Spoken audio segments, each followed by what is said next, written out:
This is రాగా.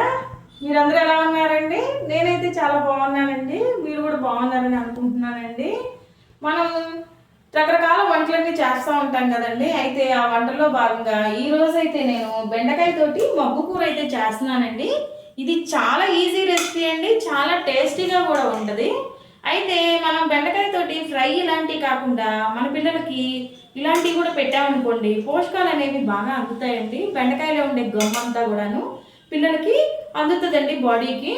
అదే fry అలా చేసామనుకోండి, ఈ గమ్మంతా కూడా లాస్ అయిపోతుందండి బెండకాయలో ఉండేది.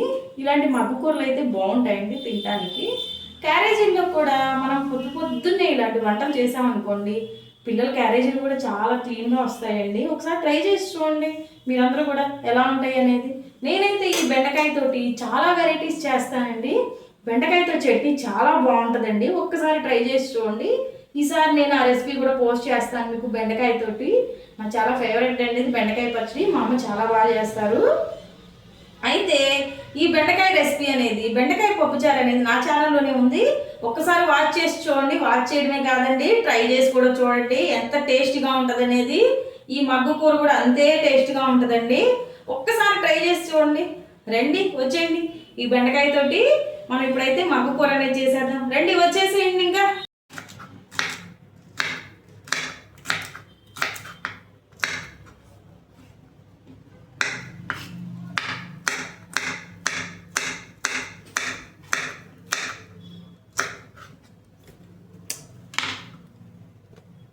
లేచెక్కి కొంచెం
చూసారా, ఉల్లిపాయలు కూడా మరీ సన్నగా ఏం తరగక్కర్లేదండి. ఈ మాత్రం తరిగితే చాలు. ఉడక కొంచెం లావులో ఉన్న చాలు, ఏం కాదు, బాగుంటాయి. నెక్స్ట్ అండి, మనం ఇందాక చిన్నులపాయని తీసుకున్నాం కదండి, చిన్నులపాయని దంచుకుందామండి చక్కగా.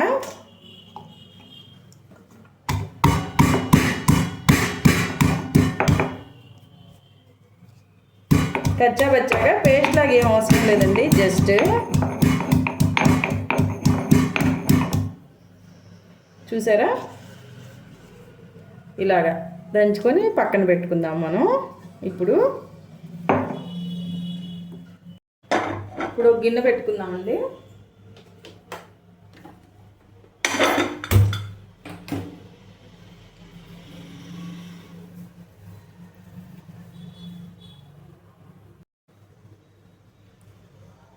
గిన్నె పెట్టుకొని ఆయిల్ వేసుకుందామండి. సరిపడినంత ఆయిల్ వేసుకోండి, మరీ ఎక్కువేం ఆయిల్ పట్టదు మీకు.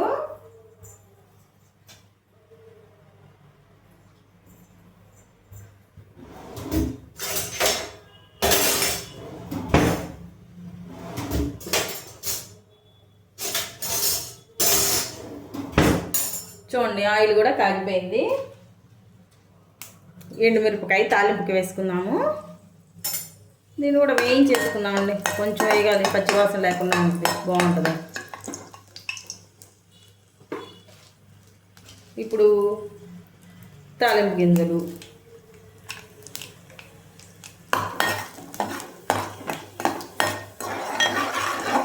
వేగనివ్వండి. తాలింపు ఎప్పుడైనా బాగా వేగితేనే బాగుంటుంది టేస్టీగా.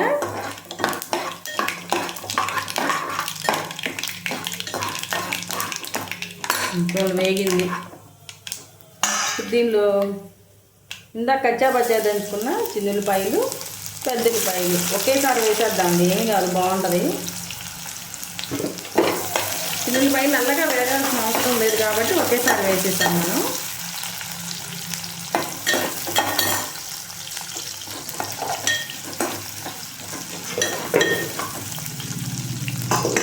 దీనిలో కరివేపాకు,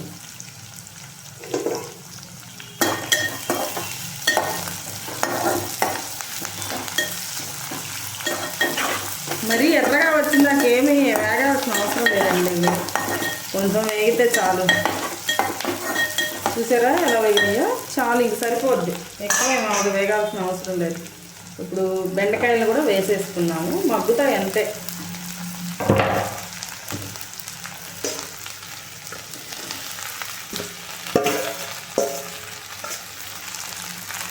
వేసుకొని కొంచెం సేపు ఆయిల్లో ఫ్రై చేద్దామండి. కొంచెం సేపు, ఎక్కువసేపు ఏం అవసరం లేదు, జస్ట్ ఉడకలా ఫ్రై చేస్తే చాలు.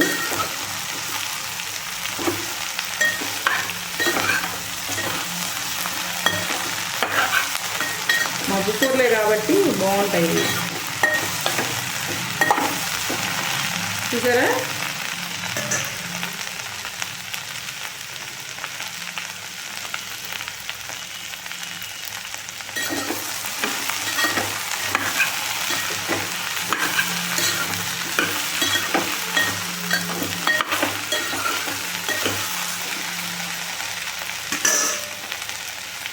ఇప్పుడు కొంచెం పసుపు, ఉప్పు వేసుకున్నామండి.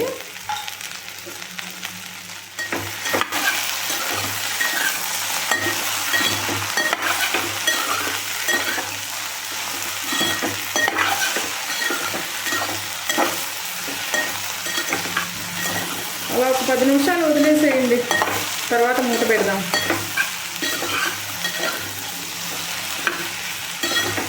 ఉప్పు పసుపు వేసి అలా ఒక 10 నిమిషాలు వదిలేద్దామండి వాటిని. చూసారా,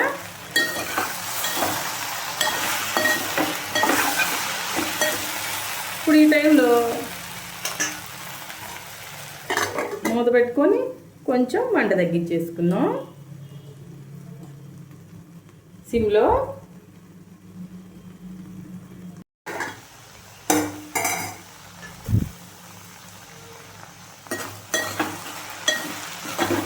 చూసారండి, ఇప్పుడు మూత తీసి చూసుకున్నాం కదా, చక్కగా మగ్గిపోయిందండి. ఇంకా చాలు, ఇంకొద్దిగా ఒక 2 నిమిషాలు మగ్గితే సరిపోతుందండి, ఎక్కువేం మగ్గక్కర్లేదు మరీను. చూసారా చక్కగా ఎంత బాగా మగ్గిపోయిందో. ఇప్పుడు దీనిలో మనం సరిపడినంత కారాన్ని వేసుకున్నామండి. ఇంకంతేనండి, చిన్నులపాయలు ఇందాక వేసుకున్నాం కాబట్టి ఇప్పుడు వేసుకోవాల్సిన అవసరం లేదు. ఉప్పు ఇందాకే నేను సరిపడినంత వేసేసానండి. ఇది మగ్గు కూర అండి, ఫ్రై కూర కాదు. ఇది చాలా టేస్టీగా ఉంటుంది, రైస్లోకిను కలుపుకొని తింటుంటే చాలా గమ్మిగా ఉంటుంది. ఎప్పుడు ఫ్రైలు అలా కాకుండా ఇలా కూడా ఒకసారి ట్రై చేసి చూడండి, మీకే నచ్చుతుంది. చూసారా, ఇది క్యారేజీలోకి చాలా టేస్టీగా ఉంటుందండి. కారం వేసాం కదండి, ఒక 2 నిమిషాలు మూత పెట్టి మగ్గనించుదాం మళ్ళా. చూసారా అయిపోయింది, ఎంతో టేస్టీగా ఉండే బెండకాయ మగ్గు కూర అయిపోయిందండి. ఇంకా ఆపేసుకుందాం పోయి. చూసారా ఇది ఎంత టేస్టీగా ఉంటుందంటే మీరు అన్నంలో అయినా తినచ్చండి, చపాతీలో అయినా కూడా తినచ్చండి. ఇది చాలా టేస్టీగా ఉంటుంది, ఒకసారి ట్రై చేసి చూడండి, మీకే తెలుస్తుంది అది.